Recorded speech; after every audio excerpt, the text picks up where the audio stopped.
Hola a todos, bienvenidos de nuevo al seminario de álgebra. El día de hoy nos va a hablar Alejandro Vázquez Aceves sobre categorías de acciones. Gracias, Alejandro, adelante. Muchas gracias. Bueno, la verdad estuve un poco ocupado para hacer la presentación. Quiero hacer una breve introducción, pero me quedé con ganas de poner un poquito más de cosas, pero bueno. Entonces, pues esto de categorías de acciones viene derivado de lo que pues es una acción de grupo, ¿no? Y pues, ¿qué es una acción de un grupo?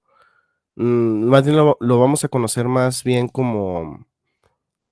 es más conocido como una acción sobre conjuntos, ¿no? Es más conocido en términos de conjuntos. Entonces, en términos de conjuntos, tomas un conjunto X y un grupo G y tienes una función del producto cartesiano, G con X a X, y esa función va a ser una acción si satisface pues estas dos propiedades. Creo esto es algo muy conocido, solo lo digo por, por dar una introducción, ¿no?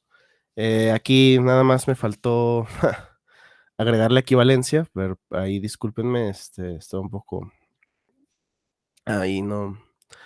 Pero es equivalente esto, se puede probar que, dar esta función de esta función del producto, digo, del producto cartesiano a, bueno, de G con X a X, es equivalente a dar un homomorfismo de grupos de G al grupo simétrico de X.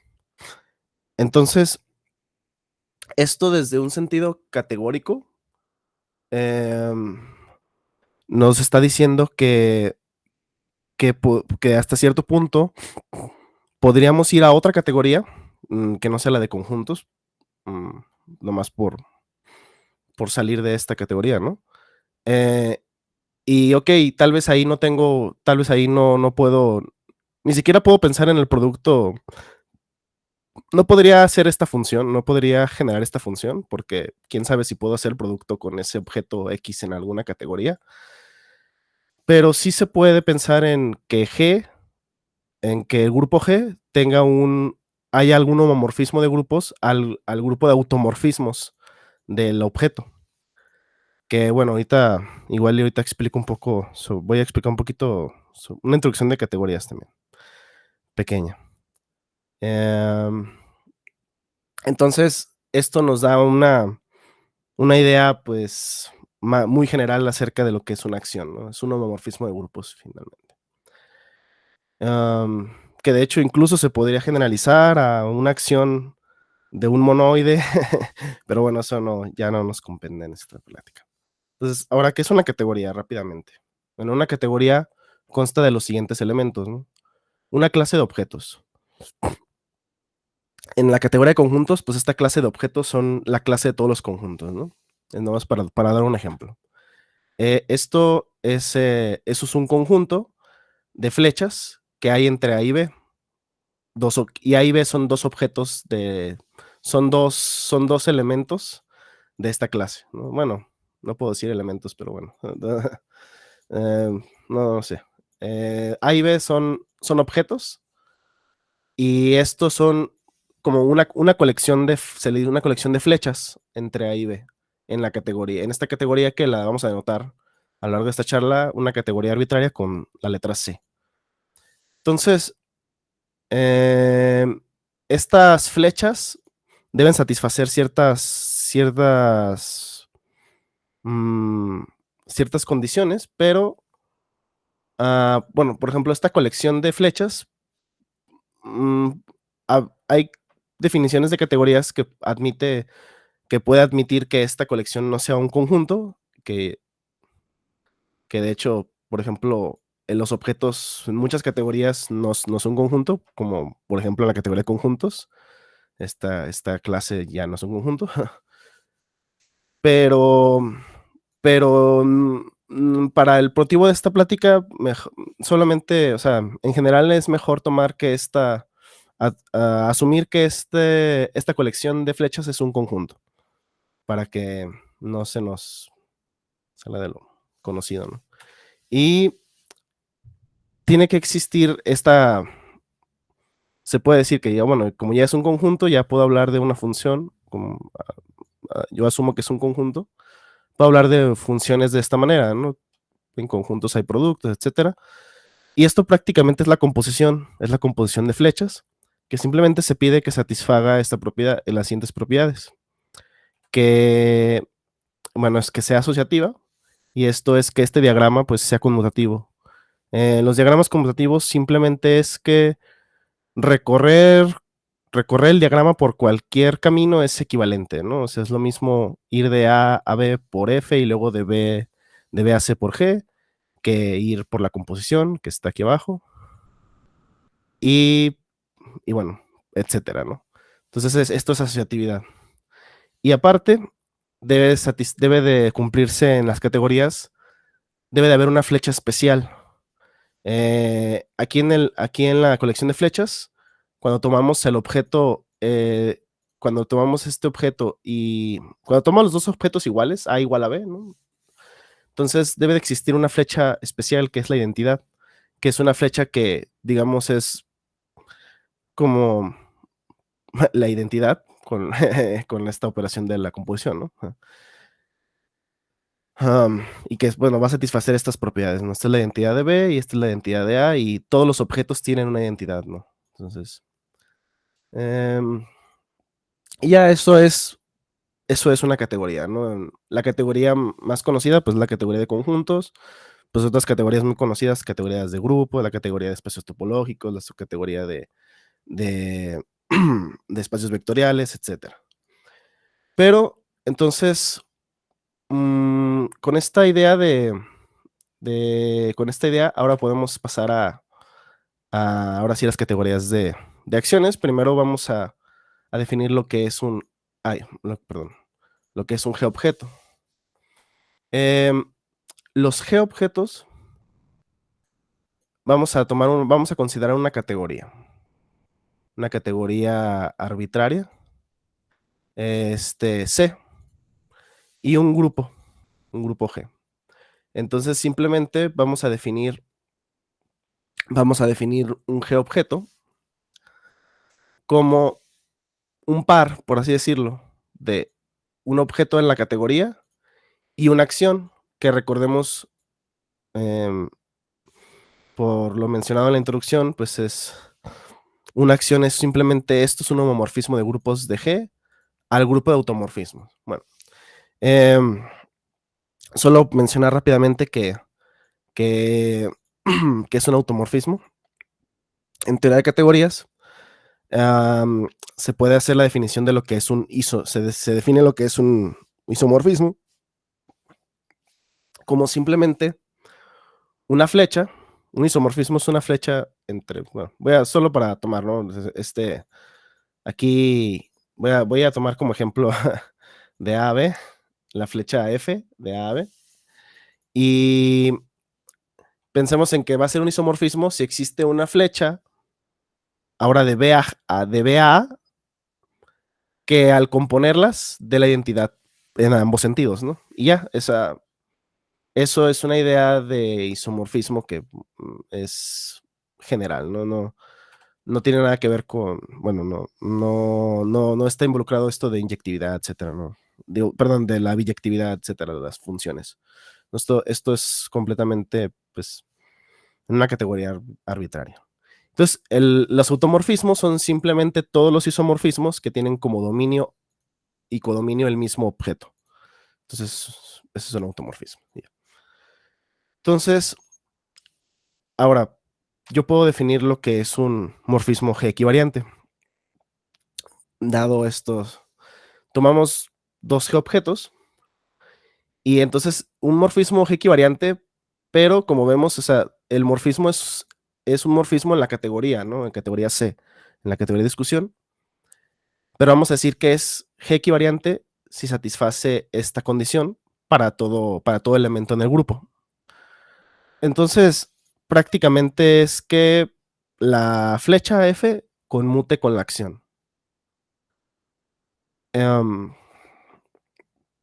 No tiene más misterio, ¿no? Es fácil probar que Que bueno, primero, la identidad en cualquier objeto es equivariante.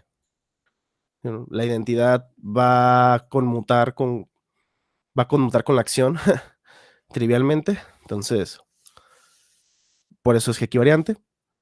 Y, y probar que la composición de morfismos equivariantes es un morfismo equivariante. No es complicado. Bueno, no, si F conmuta con la acción y luego G conmuta con la acción, pues se puede ver que G compuesta con F va a conmutar con la acción de A con la acción de C, ¿no? Entonces, esto ya nos, solo para, esto ya nos da los ingredientes de una categoría, ¿no? O sea, tenemos nuestros objetos, son los G-objetos, ¿no? Son un objeto en la categoría C, pero asociado a una acción de grupo, ¿no? Entonces, es decir, si yo tomo el mismo objeto A, pero por un lado le asocio una acción y por otro lado le asocio otra acción, pues ese objeto van a ser objetos diferentes, ¿no? Dentro, en esta perspectiva de G-objetos, porque tienen acciones diferentes. Bueno, los objetos son los G-objetos y los morfismos son los morfismos G-equivariantes. O sea, vamos a tomar algunos morfismos de la categoría que ya existe, que es la categoría C, por así, la categoría dada.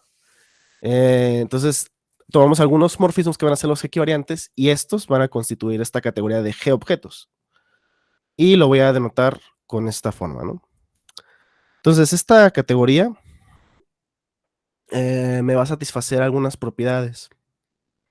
Bueno, esta categoría hereda propiedades de la categoría C.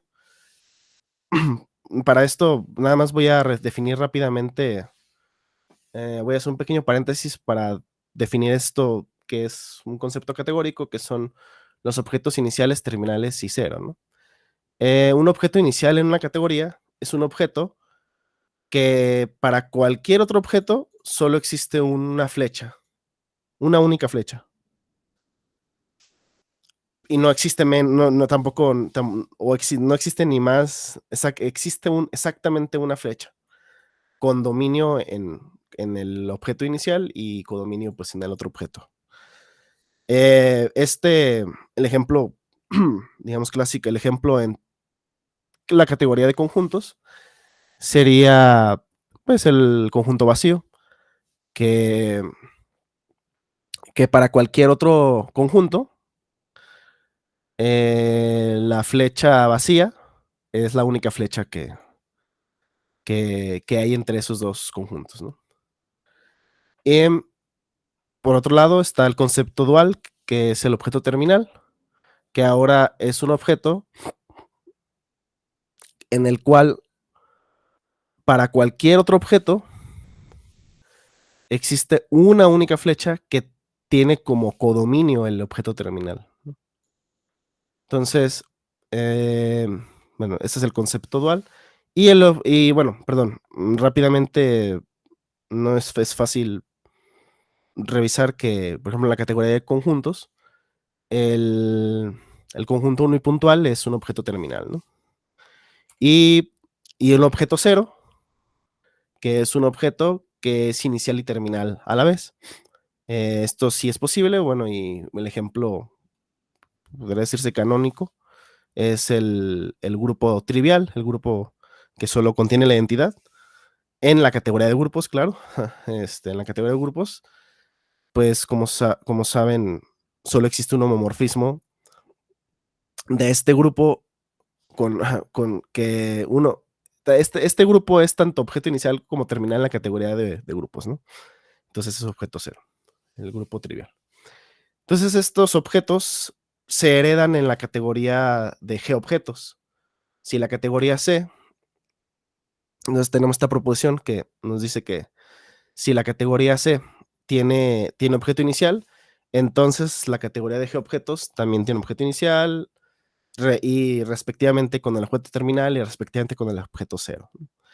Nada más dar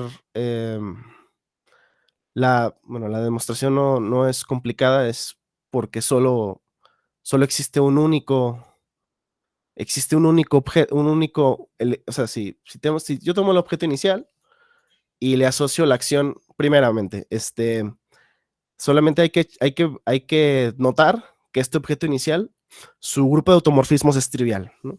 Entonces, digamos, en esta categoría, solo puedo formar un objeto solo le puedo asociar una acción, que es la acción trivial, la acción 0, de G al objeto inicial. Y como solo tiene un morfismo, que es la identidad, este morfismo va a conmutar con la acción siempre, ¿no? Y aparte, pues la acción es la trivial. Entonces, esto es sencillo pues, de verificar. Y pues la parte 2 es el dual, por la misma razón por ser el único morfismo, también el objeto terminal, su grupo de automorfismos es el grupo trivial. Y ya, bueno.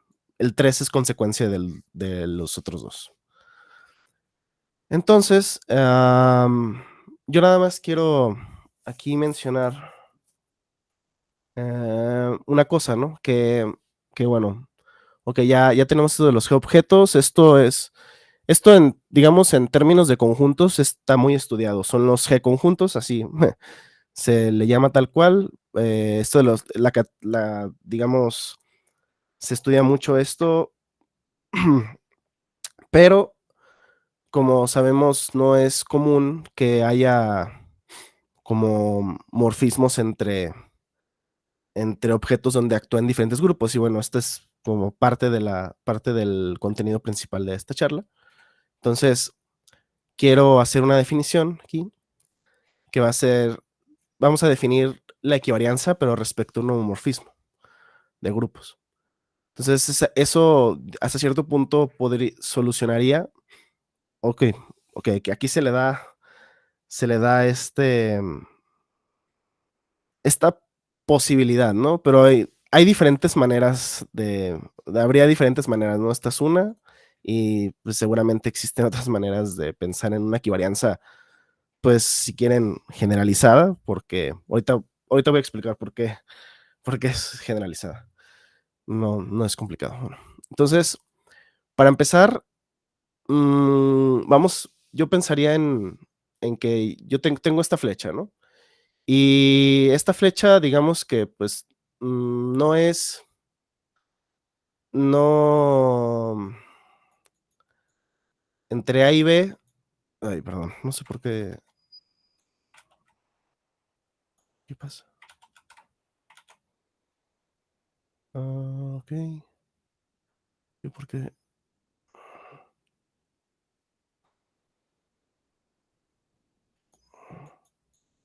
Ok, perdón. Bueno, esta flecha entre A y B se supone que vamos a pensar en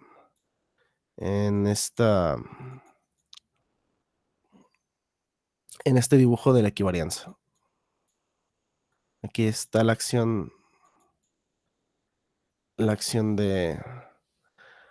y aquí está la acción, pero bueno, ahorita digamos que aquí hay un elemento, pero aquí hay la acción en B, pero va a haber otro elemento, ¿no? Entonces, aquí la idea es que de alguna u otra forma podamos llevar podamos sí poder comparar estos objetos en una misma categoría. Entonces, por un lado, yo podría pensar en que conmute la acción, pero digamos que si yo tuviera un morfismo de grupos, entonces que yo pueda aquí actuar, primero actúo, luego mando F, o mando por F, y luego actúo, pero como aquí actúa el grupo H, pues lo ideal sería como que simplemente como que es casi equivariante, salvo la imagen de un homomorfismo, ¿no?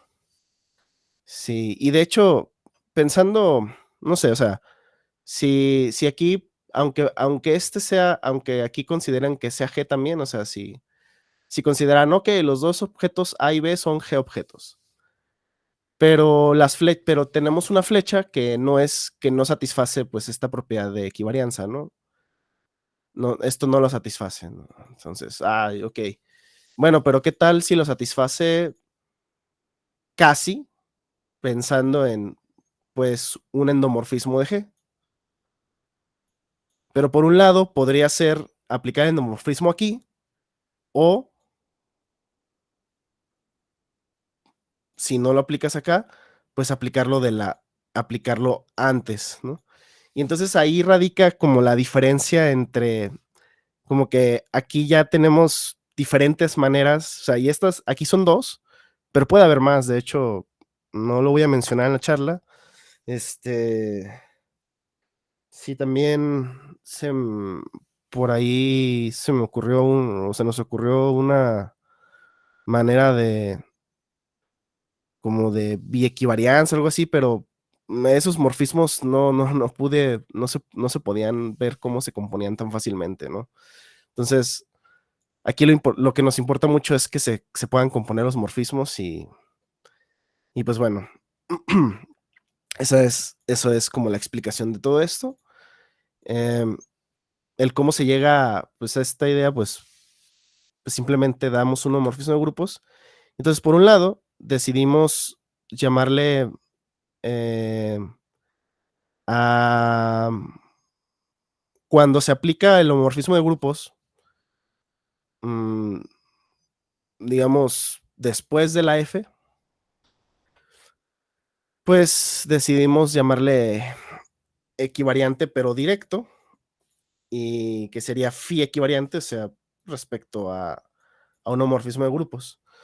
Y entonces esta flecha F, pues va a ser phi equivariante directo si existe un homomorfismo de grupos que haga conmutar este cuadrado, este diagrama de abajo. Em, pues en sí lo de directo, pues es más que nada porque pues A es un G objeto, la flecha F va de A a B y el homomorfismo de grupos va como en la misma dirección, ¿no? Que F, hasta cierto sentido, ¿no? Del grupo que actúa en el dominio al grupo que actúa en el codominio de F. Pero, como dije, hay otra manera de dar esto de la equivarianza. Entonces, ahora se podría pensar, entonces le pusimos el nombre de equivariante inverso. Pues no, bueno, porque va en el sentido inverso de la flecha, no nada más. F, ya, es todo. Porque el homomorfismo de grupos irá en el sentido inverso. Y como vemos, pues ahora lo que hace es que ahora conmuta este cuadrado, pero bueno, se pide que conmute, pero con el homomorfismo de grupos en el sentido opuesto. Entonces, estos morfismos, pues se puede probar que efectivamente se pueden componer, ¿no? De hecho, entonces, yo puedo tomar un G objeto, un H objeto y un K objeto, ¿no? Y bueno, estas dos flechas, una flecha entre A y B y la flecha G entre B y C, estas flechas, pues en la categoría C. Y se puede probar que, por un lado, si F es phi equivariante directo, obviamente para algún homomorfismo de grupos phi, y G es psi equivalente directo, entonces G compuesta con F es psi compuesta con phi equivariante directo. O sea, uh, no es difícil comprobar esto. Sí, sí, en sí es... Um, este, pues en sí está dado de esta manera, ¿no? El oh, perdón.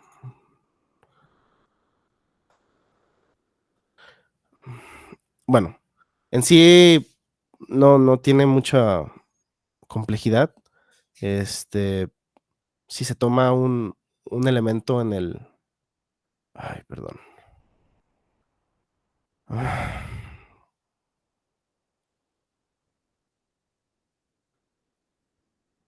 si se toma un elemento, digamos, alfa en G, pues entonces, bueno, solamente es probar que aquí yo, yo actúo con alfa, yo actúo con alfa en el G objeto A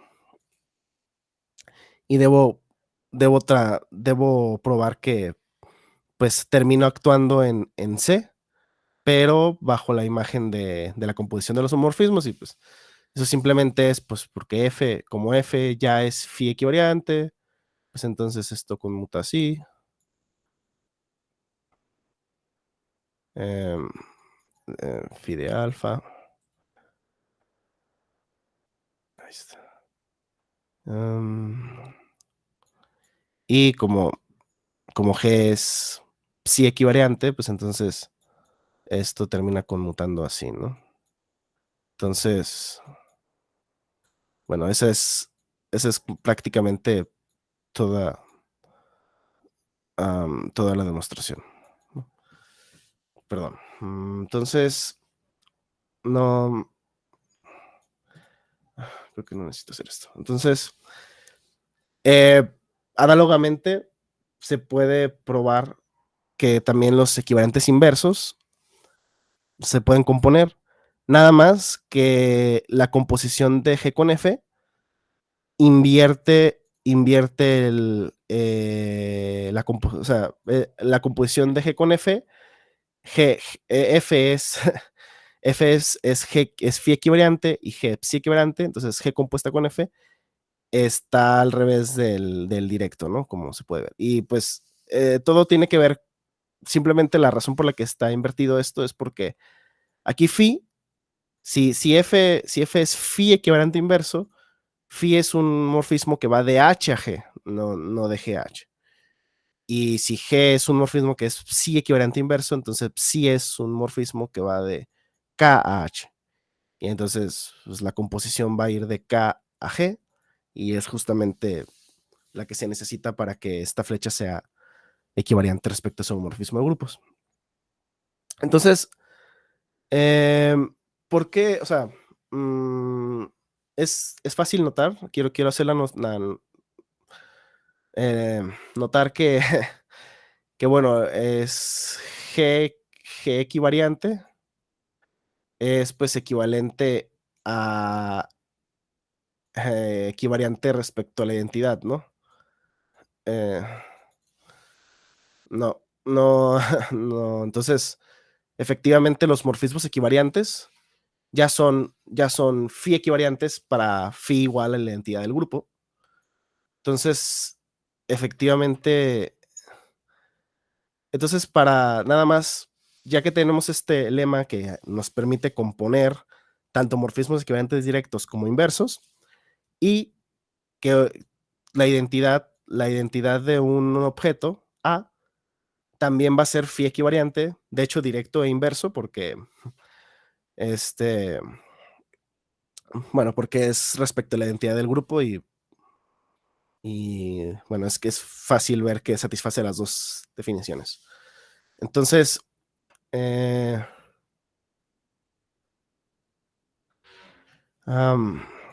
entonces esto forma una categoría, entonces podemos formar una categoría donde, para empezar, podemos formar diferentes categorías con esto, ¿no? Primero, tomamos los objetos, o sea, bueno, recapitulando, pues esta es la categoría de objetos, pero por otro lado, a esta categoría le podemos añadir todos los morfismos que son equivalentes directos respecto a algún homomorfismo de grupos, algún endomorfismo de grupos de G.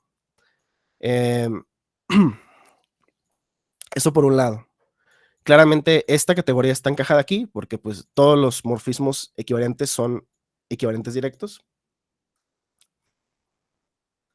Y por otro lado, también tenemos la categoría de GeoObjetos, también la categoría de GeoObjetos, pero añadiéndole los morfismos equivalentes inversos. Aquí la razón por la que, bueno, no podemos componer equivalentes directos con equivalentes inversos, en general no hay una manera.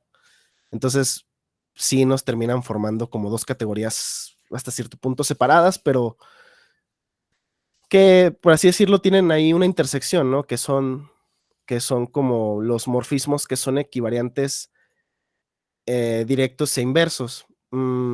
Que de hecho es fácil ver que un homomorfismo un morfismo que es equivalente respecto a un isomorfismo de grupos, si es equivalente directo respecto al isomorfismo phi, entonces es inverso, pero respecto al inverso, y viceversa, ¿no? Si es directo respecto al inverso, entonces es beta phi, pero bueno, eso solamente lo menciono. Pero, pero bueno, esto es solamente en la categoría de G objetos, pero podemos tomar todos los G objetos, todas las categorías de G objetos, podemos tomar todos los objetos de las categorías de G objetos, ¿no? Para cada grupo y juntarlos como ya vimos, no hay problema en hacer morfismos entre categorías, entre G objetos y H objetos, entonces podemos formar esta categoría grandota que contiene pues, a todas las categorías de G-objetos y de G-objetos con equivariantes, ¿no? Y también contiene a esta categoría de G-objetos con equivariantes directos, que esta le vamos a decir la categoría de acciones en, en C, en la categoría C, con morfismos equivariantes directos, ¿no? Esto es la flecha de arribita. Y análogamente esta categoría. Eh, estas Estas categorías tienen algunas propiedades interesantes que de hecho quisiera mencionar ahí. Bueno, primero están encajadas de esta manera interesantemente. Luego también quiero hacer una, quería también mencionar algo importante. Bueno, perdón, algo curioso, sí. Estas categorías de geobjetos resultan que podemos formar, que hay otra manera de visualizar la equivarianza respecto a morfismo de grupos, que es que si yo tengo un homomorfismo de grupos así, H, de GH, entonces esto me induce un funtor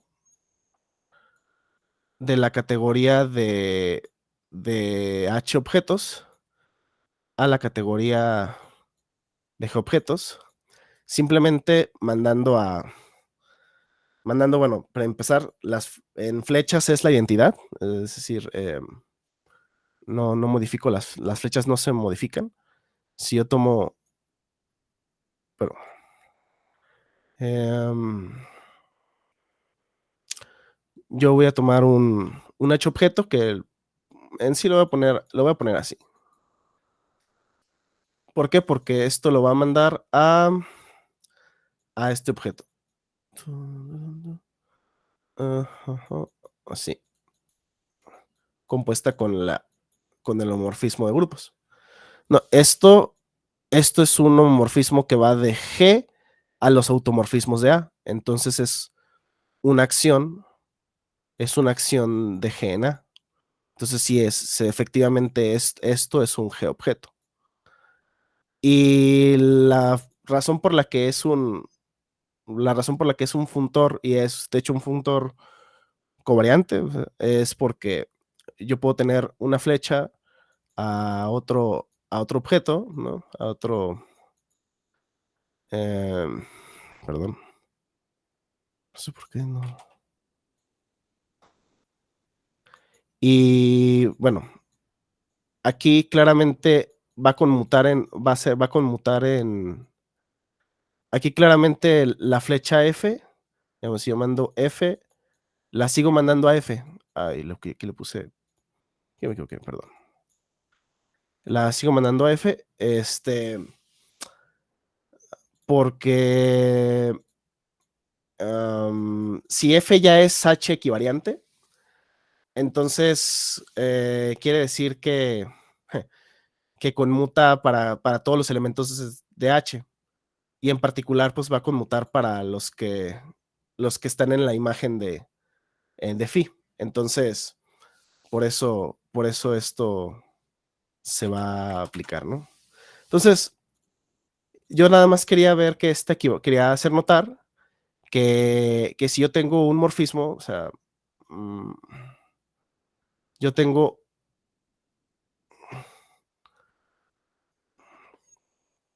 un morfismo entre dos, sí, o sea, yo tengo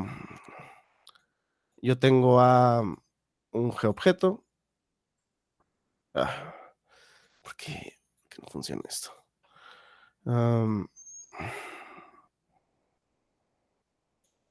Un G-objeto y B un H-objeto. ¿Por qué? Un H-objeto, esta flecha, la idea para que sea equivariante directa, sería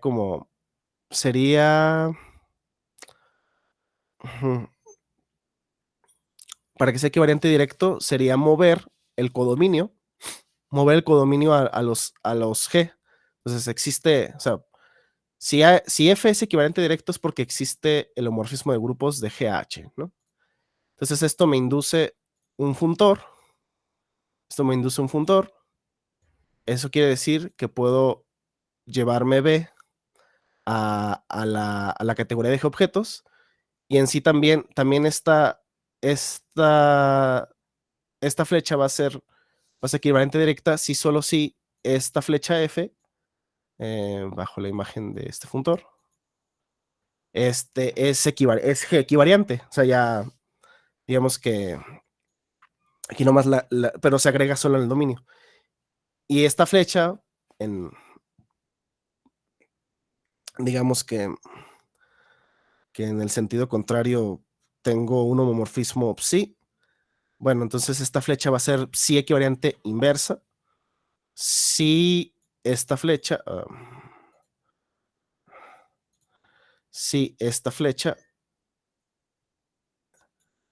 es H equivariante. Okay. Perdón. Ya. Si esta flecha es H equivariante, ¿no? Entonces, también hay otra manera, solo quería hacer notar esto de que los homorfismos de grupos inducen funtores entre las categorías de G-objetos, y estos también nos puede proporcionar una otra manera de visualizar esta equivarianza respecto a un homomorfismo de grupos directa e inversa, ¿no? Entonces, es que ahora quisiera abordar unas pequeñas propiedades de las categorías, de estas categorías de acciones.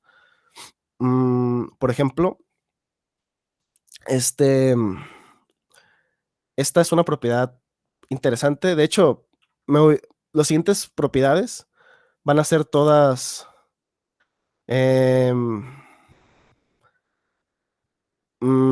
asumiendo que la acción es fiel. Bueno, aquí nada más contexto rápido. La acción se considera fiel si el homorfismo de grupos asociado es un monomorfismo, ¿no? O sea, entonces esta acción se dice que la acción en A va a ser fiel pensando en que este homorfismo va a ser un monomorfismo, o sea, que es equivalente a ser inyectivo, ¿no? Al menos para la categoría de grupos.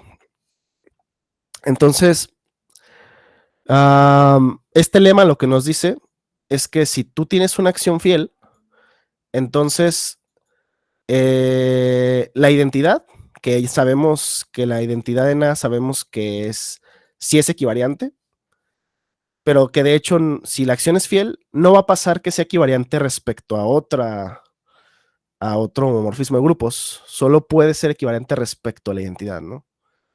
O sea, la identidad de A solo sería equivalente así, respecto a G, respecto a la entidad de G.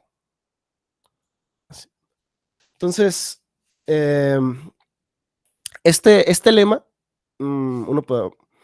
la prueba del lema, bueno, es solamente, pues es probar que si la identidad es phi equivariante respecto, o sea, la prueba del lema es sencilla y se cumple para ambos lados, pero, o sea, se cumple, aquí puse un puntito porque se cumple en ambas categorías, ¿no? Tanto en las categorías de equivalentes directos como en equivalentes inversos. Pero, por ejemplo, para equivalente directo, se va a cumplir esto, ¿no? Si la identidad es phi equivariante directa, entonces la identidad en A, que por un lado vas con la acción en A tomando un G arbitrario. Bueno, esto pues es por un lado igual a la acción, a actuar G, ¿no? A que actúe G. Pero como la identidad es equivariante, es phi equivariante, entonces esto conmuta salvo el isomorfismo phi. Entonces se nos va así. Y esto me termina quedando, bueno, esto, ¿cómo? Esto queda conmuta con la identidad, pues aquí, pero pues la identidad no hace nada, entonces se va. Y pues termina quedando que FIDE es el homomorfismo de grupos a la acción de G es lo mismo que la acción de phi de G. Y eso para todo G. Entonces, pero como, pero como como la acción es fiel, entonces G me está diciendo que G es igual a phi de G. Y eso para todo G, entonces phi es la identidad, ¿no? Y el otro lado, pues es consecuencia, o sea, el regreso de que si la identidad si phi es la identidad, ya sabemos que la identidad ya sabemos que la identidad de un objeto es G equivariante, ¿no? Entonces, eso no es necesario. Entonces, esta propiedad interesante nos da como resultado este teorema, que hasta cierto punto nos dice cómo están asociados, que en esta categoría de acciones, los isomorfismos están asociados a isomorfismos siempre y cuando las acciones sean fieles. Ahorita voy a dar un pequeño ejemplo ahorita, muy rápido. De hecho, voy a llegar con el siguiente corolario. Ese ejemplo sí llega con el siguiente corolario. Pero, bueno, la prueba no es nada más que se usa este lema porque si yo tengo que F es un isomorfismo, entonces a todo esto es un isomorfismo en esta categoría, ¿no? O sea, no, perdón, esta flecha tal vez es dudosa en esta categoría, ¿no?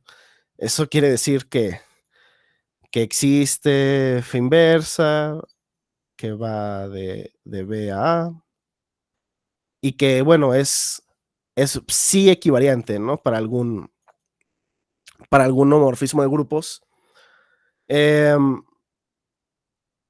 Aquí, otra vez, lo puedo hacer para el caso directo, pero, y es análogo para el caso inverso, ¿no? Para el caso de equivalente inverso. Entonces, no tienen, o sea, como ya probamos que F compuesta con F inversa, digamos, al caso directo, pues es equivalente respecto a la composición de phi con psi. Es equivalente respecto a la composición de phi con psi.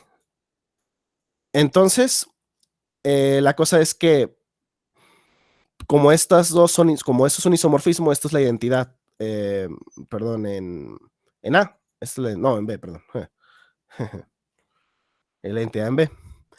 Entonces, quiere decir que esto es como la acción es fiel, entonces este morfismo tiene que ser la identidad en el grupo que actúa en B, no importa qué grupo actúa en B, ¿no?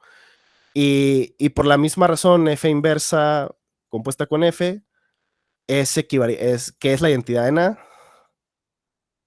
pues es equivariante, pero respecto a psi compuesta con phi. Pero otra vez, como la acción como la acción de en A es fiel, por el lema anterior, pues esto solamente puede ser la identidad. Y bueno, entonces eso quiere decir que phi es un isomorfismo con su inversa psi. Y, y bueno, esto es un resultado pues que nos asocia, que nos está diciendo que los isomorfismos, siempre que la acción sea fiel, otra vez, están asociados a isomorfismos, ¿no? Y algo que quería mencionar aquí es que, digamos que de este lema sale esta idea de que por qué la acción tiene que ser fiel, ¿no? Aquí sale un ejemplo, ¿no? Vamos a hacer, la demostración es más o menos esto. Primero, en estas categorías,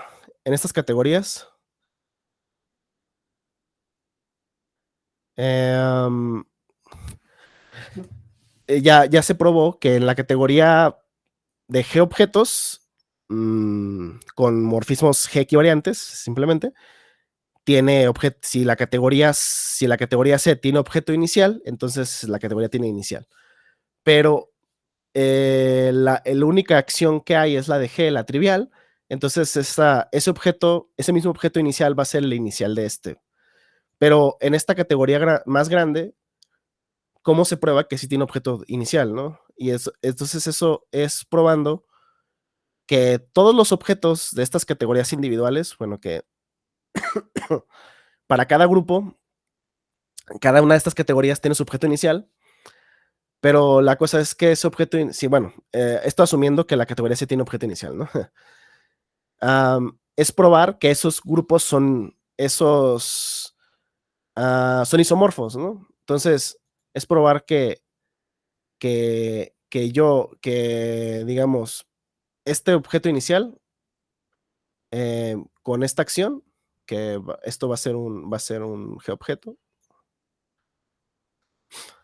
es isomorfo a otro objeto, a este objeto inicial, pero con otra acción de otro grupo.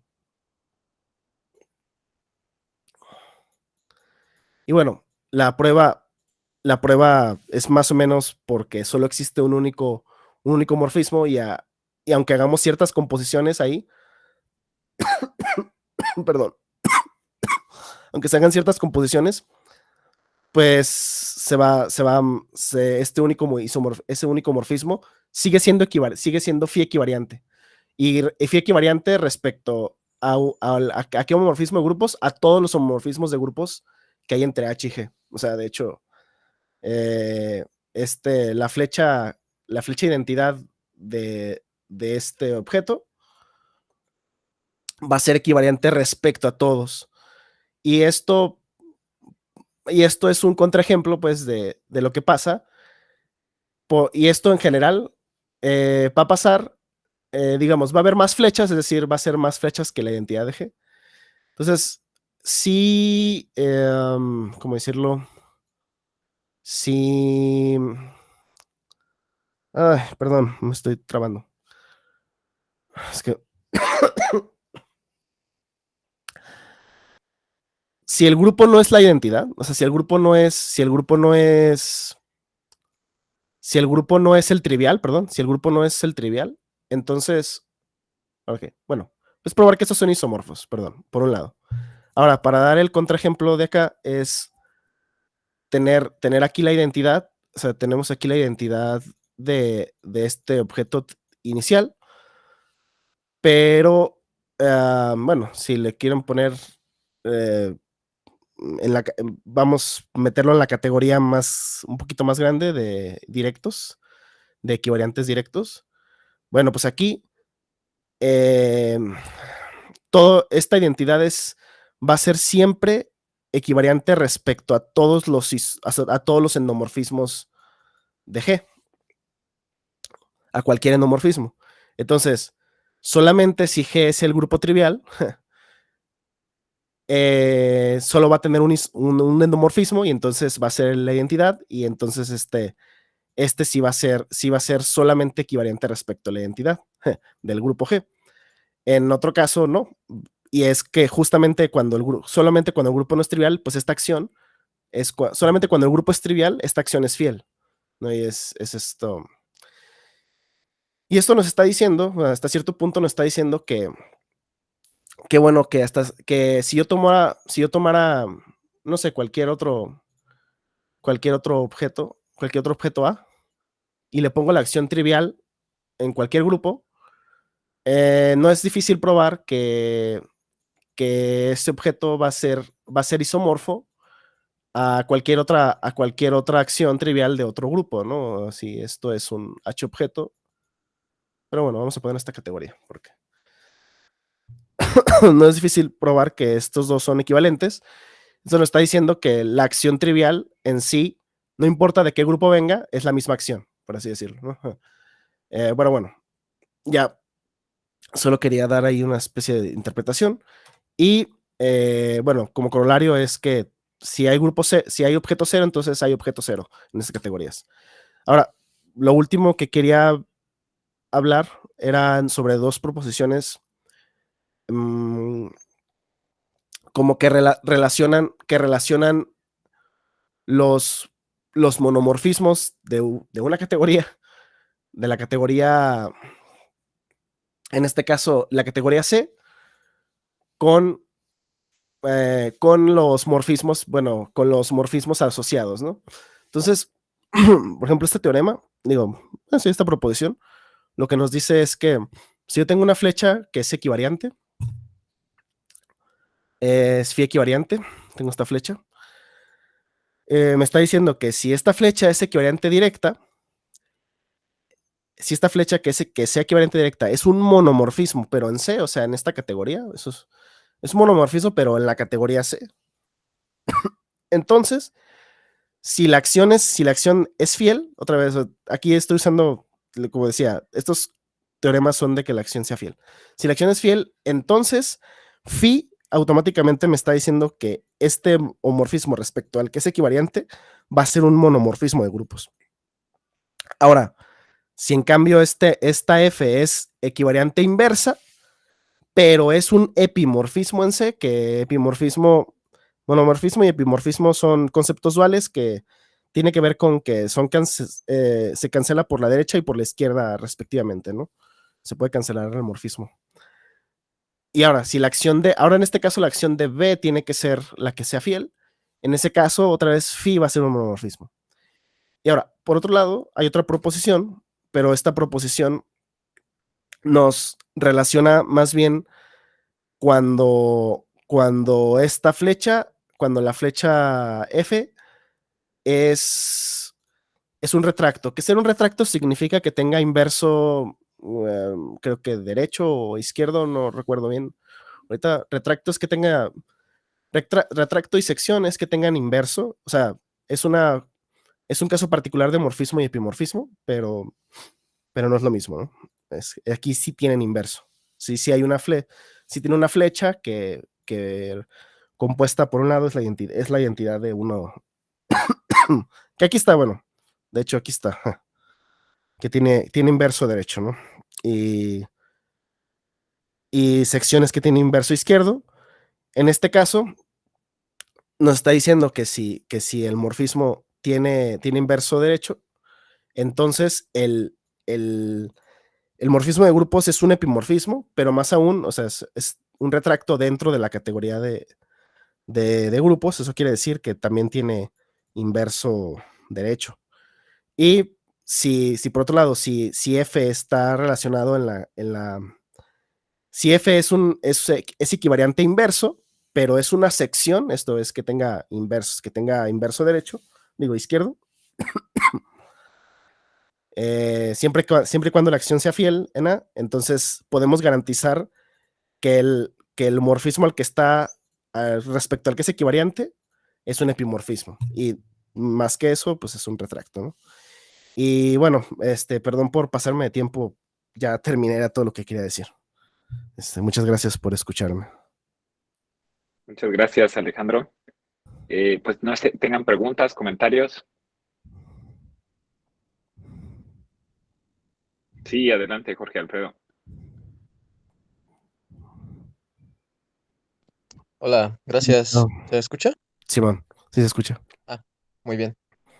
Gracias, Alex. Está interesante este punto de vista de las acciones. Sí, ajá, Eh, dime. Oye, ¿no te has fijado o no has averiguado si esta construcción de tus categorías de acciones satisface, o sea, como que siento que debe satisfacer alguna propiedad universal, probablemente una propiedad eh, como pensada en las dos categorías de categorías. ¿No has visto algo al respecto? Mm, la verdad, no. Es muy buena sugerencia. Muchas gracias Ah, por darme esa observación. Pero sí, sí, no he buscado eso. Dime. sí, es que suena parecido como a la manera de construir fibraciones de Grothendieck o algo así, con ese tipo de fibraciones, ¿no? Dadas como, como cuando uno considera espacios tales, un espacio topológico sobre otro, y Ujú. como que tienes una Es, correspondencia ahí de. es como fibrar con respecto a la categoría de grupos o algo así. O Ajá, como- sí, como que consideras categorías, en vez de un espacio fibrado sobre otro espacio, como una categoría fibrada sobre otra categoría. Entonces suena como que debe haber ahí una propiedad universal ahí que satisface Interesante. tu construcción esta. Digo, las dos construcciones, Ujú. ¿no? No, entonces, No lo bueno, he investigado, pero luego lo puedo está investigar. De interesante. hecho, muchas gracias. Qué bueno que me lo mencionas. Sí, por ahí a lo mejor sale algo. Está chido. Gracias, Alex. No, gracias a ti, Alfredo. ¿Alguna otra pregunta?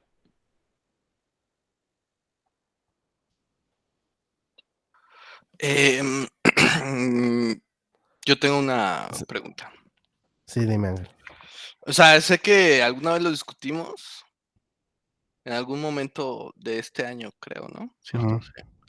Este, o sea, vimos que, o sea, tú sabes que la categoría de G conjuntos, o más bien, de hecho, más general, o sea, bueno, sí, de G conjuntos, con G puede ser un monoide, no necesariamente tiene que ser ujú. un grupo, es un topos, ¿no? Sí, Entonces, ¿no discutimos algo así con estas categorías ya más generalizadas, más generales, en sí lo algún discutimos, momento? pero ¿O tú le llegaste a pensar así de que, pues sí, puede ser? sí, o sea, sería checar si como ah, conjuntos es un topos, entonces los G conjuntos heredan su estructura de topos. Uno esperaría bueno, sería probar que esta categoría hereda, si es que esta categoría C es topos, pues demostrar que siempre esta categoría para cualquier topos, esto es un topos. No voy a ir, Alfredo, perdón, perdón. Pero lo que sí no sé si checar es esta categoría, estas dos categorías, ¿no?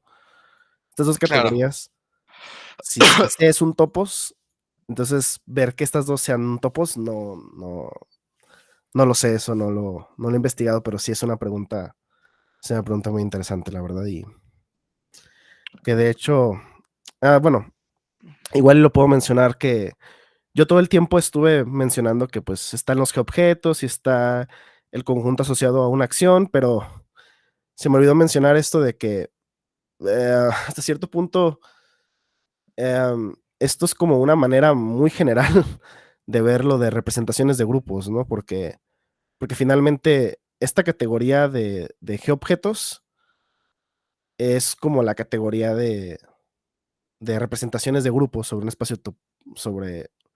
Entonces, agarras los espacios vectoriales, C son espacios vectoriales sobre Ujú, un campo, ujú. y entonces la categoría de G-objetos es las representaciones de grupos. Pero eso quiere decir que te puedes agarrar, no solo puedes representar grupos, no solo puedes hacer morfismos entre representaciones del mismo grupo, ¿no? Sino morfismos entre representaciones de grupos diferentes, si es que te vas a las acciones en la categoría de espacios vectoriales sobre un campo, ¿no? Claro. Y, y eso no lo mencioné, se me olvidó, pero me acordé ahorita que me estabas diciendo esto, de que al final de cuentas la acción ya contiene toda la información de. O sea, yo no requeriría ni siquiera mencionar al objeto A, ¿no? O sea, yo podría simplemente tomar el objeto, aquí es la acción. Y de hecho, por eso es que también le pusimos categoría de acciones, ¿no? Porque finalmente las acciones son los objetos, pero bueno. Sí, esas propiedades todavía me falta revisar más, qué más propiedades se heredan de la categoría dada. Si la categoría dada tiene ciertas propiedades, pues qué propiedades tiene esta categoría, o aún no he investigado mucho eso. Pero bueno, eso es un trabajo que está a futuro todavía, ¿no? Yo tengo una Ahí va, preguntita. ahí Ah, va. perdón. Muy Sí. bien. Gracias, gracias. Cuando tienes la representación de grupos, ahí dices que es Ujú. una generalización. ¿Cómo se representa eso de lo fiel a acciones? Ah, Porque ves ya. que hablabas mucho de eso, ¿no? Ah, sí, de que si la acción es fiel.